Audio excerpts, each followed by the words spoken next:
Coming to you from the city that is magically transformed to a winter wonderland, it's Monday, December 2nd, 2013, and this is Ventriloquism Weekly.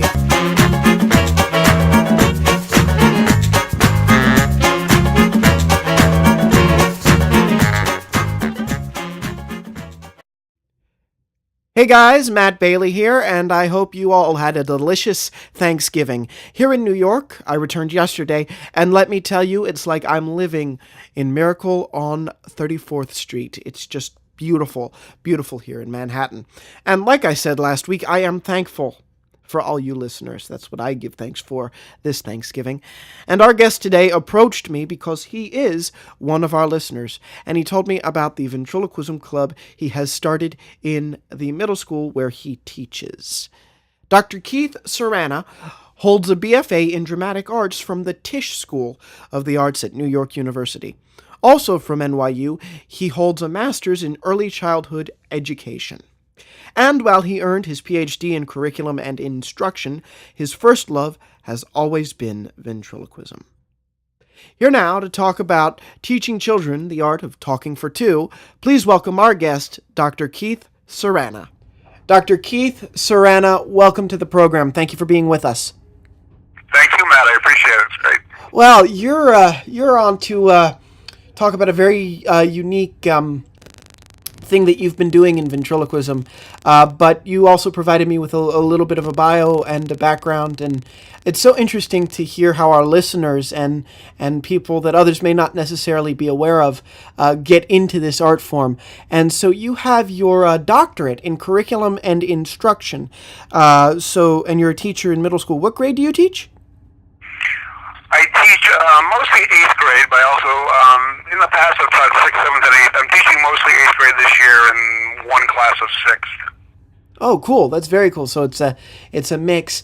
How did you go from the education to the ventriloquism? What was that? When did you first get into ventriloquism?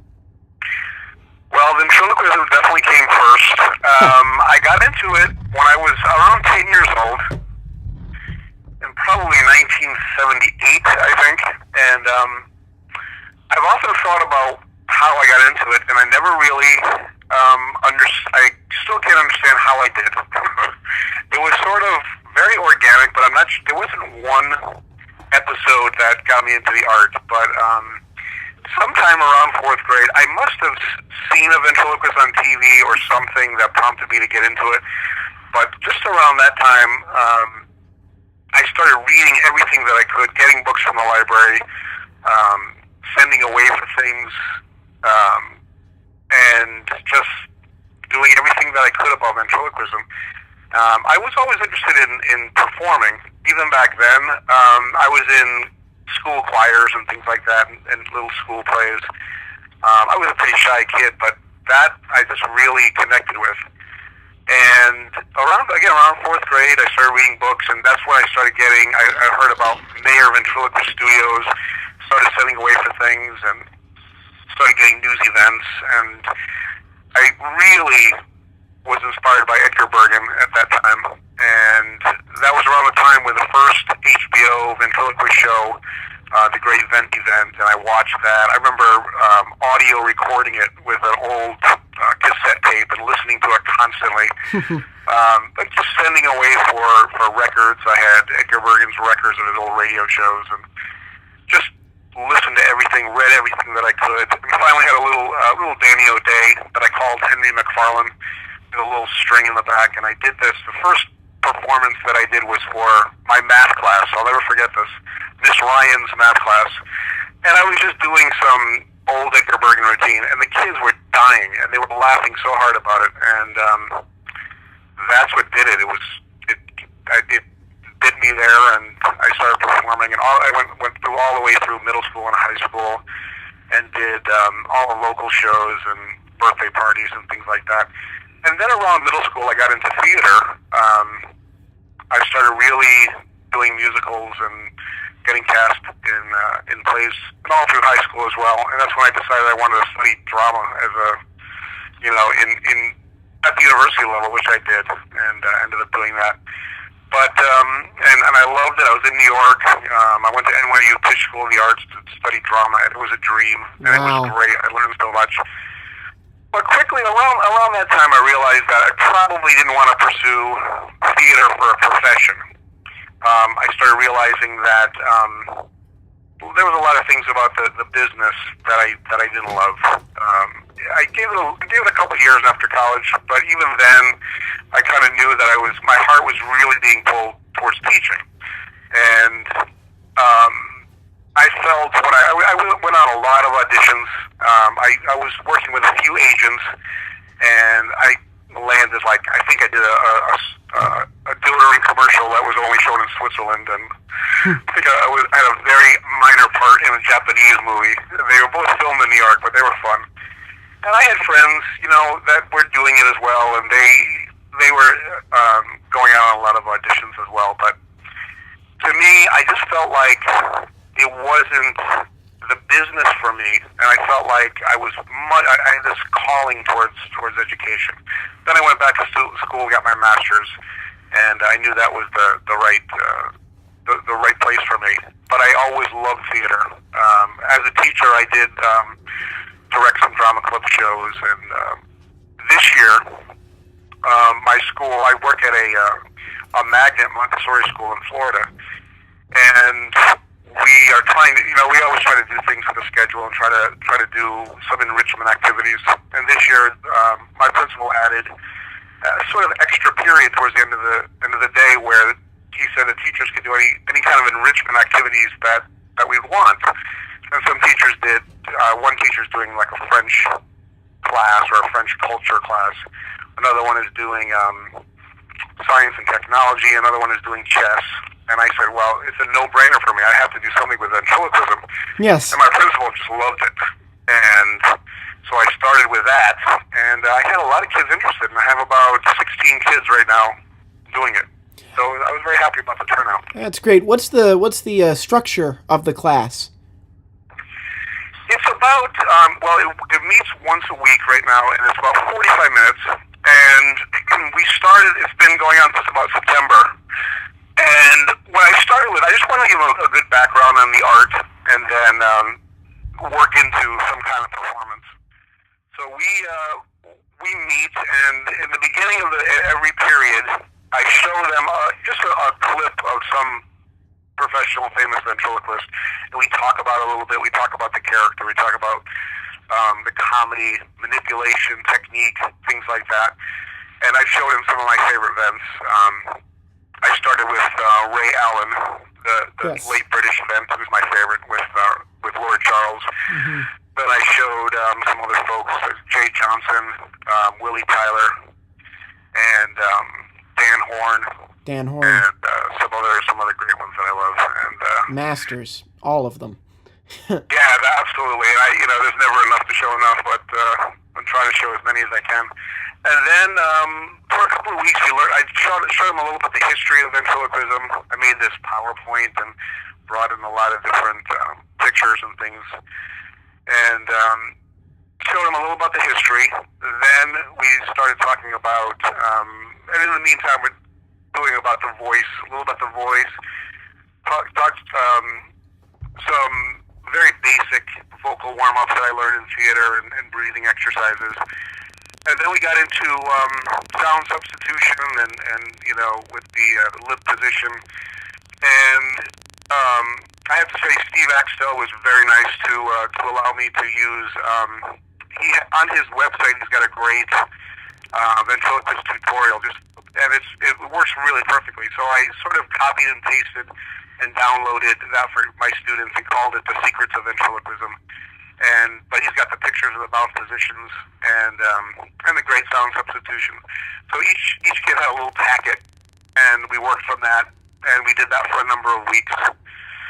And then I wanted to talk about characters because they're going to be they've been coming up with their own characters. And again, perfect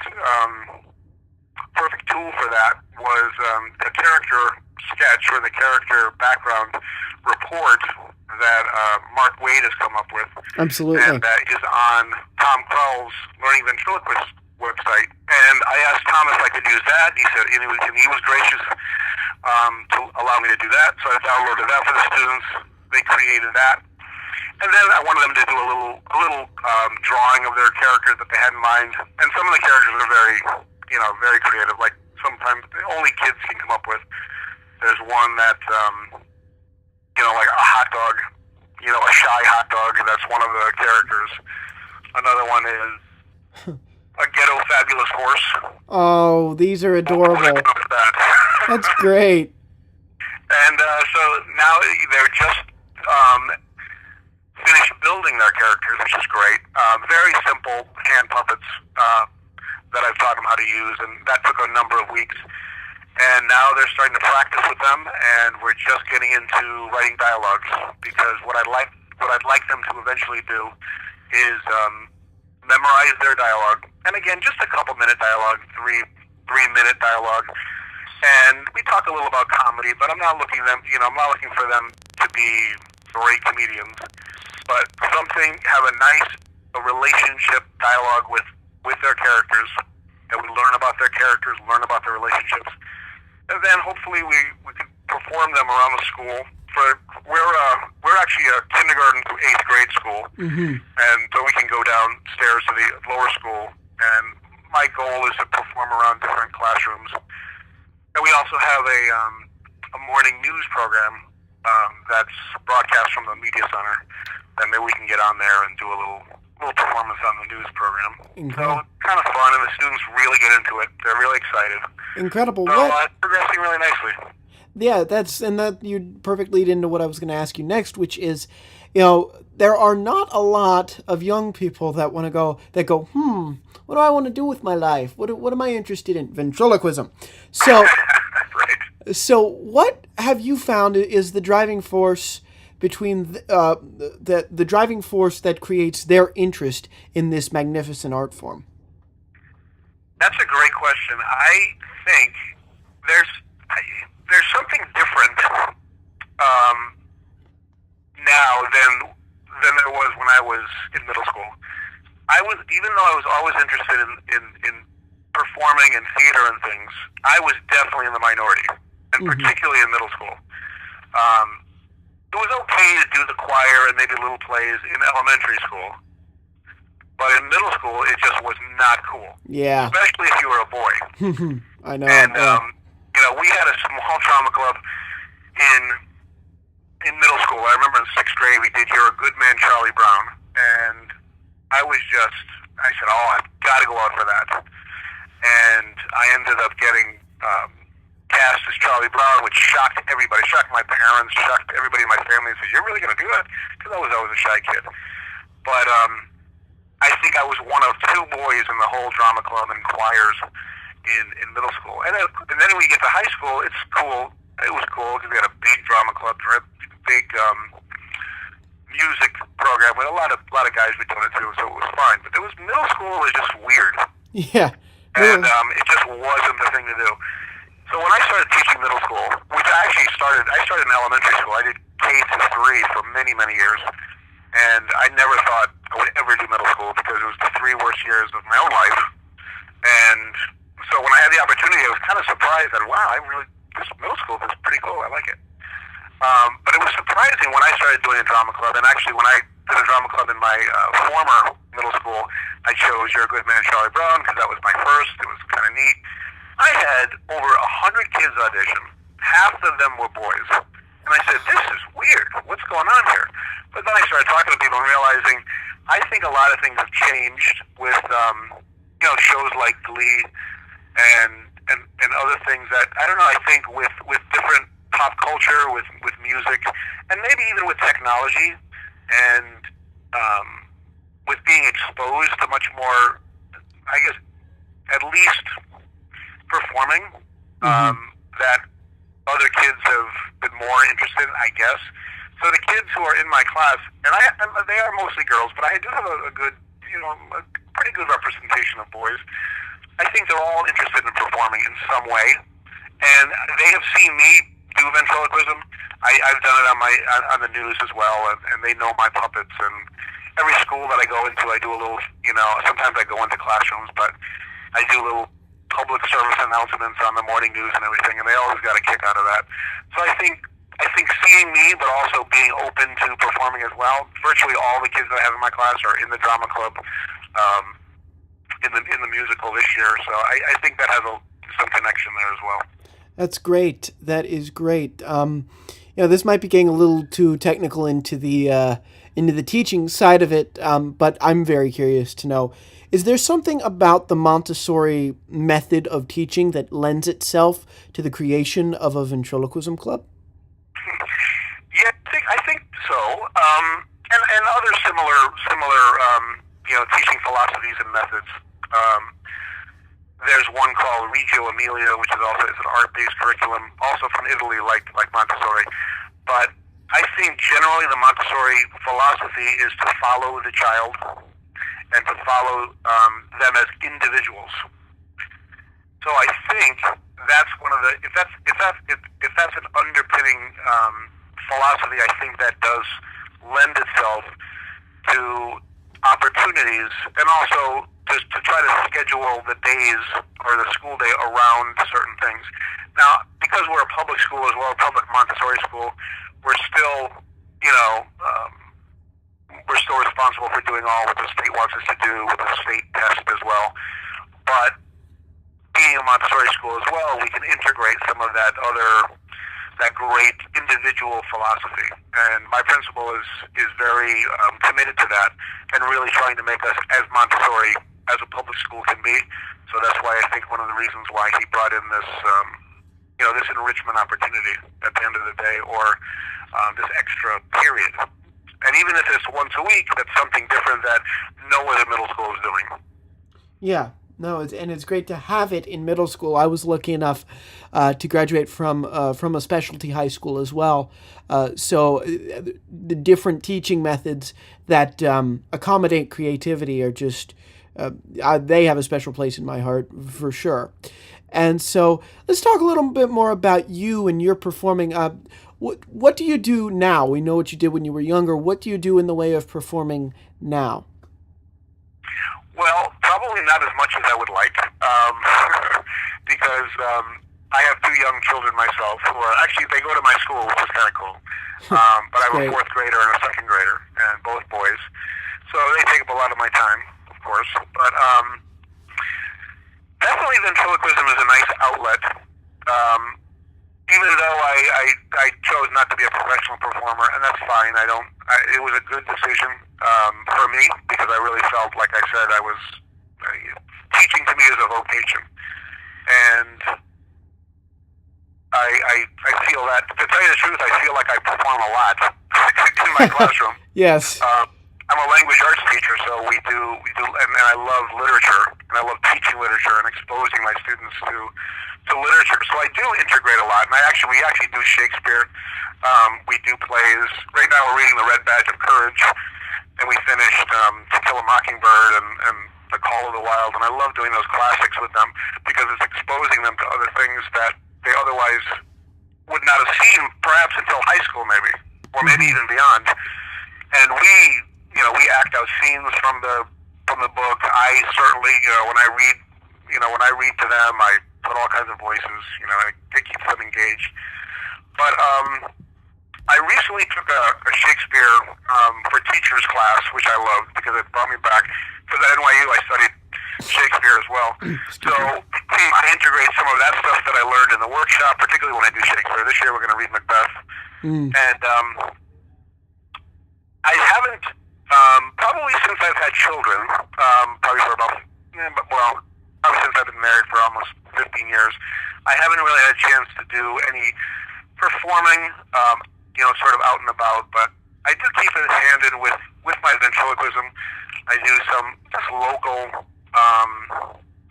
when there's a little play, they ask me maybe to open up the show or something like that. And again, around the school, my puppets are kind of local celebrities and things like that. I still have kids that I had in third grade a number of years ago to come back and say, "Oh, I had this girl named Liza Lou and a fish named Fishy," and they always, "Oh, I remember when you did that."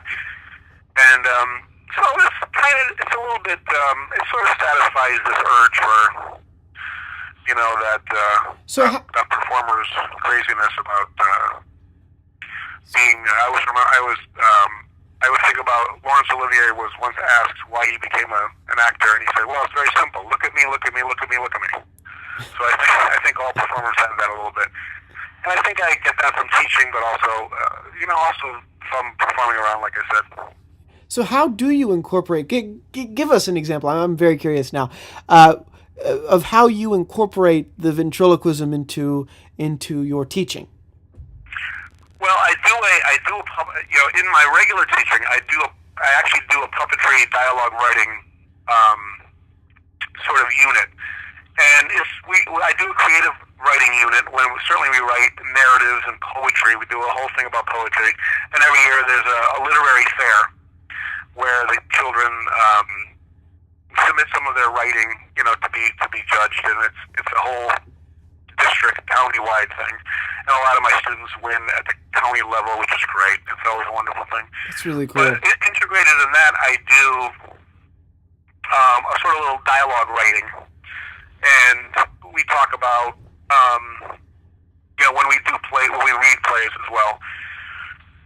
I have them write the dialogue and then come up with their own characters. So it really does integrate not only dialogue writing, it integrates this idea of comedy, because that's a very interesting genre of literature as well, but also characterization, getting into really what makes the character and how do you understand the character.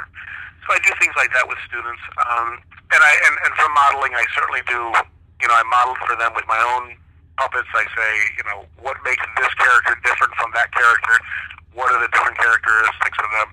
And that really is very literature based as well, I find, because we talk about the same thing. What makes Buck from, different or similar to someone from, To Kill a Mockingbird or The Red Badge of Courage or something. So we do that a lot. So it really gets them to do some kind of hands-on creation and understanding of characters, and certainly relationship between characters, dialogue, and things like that.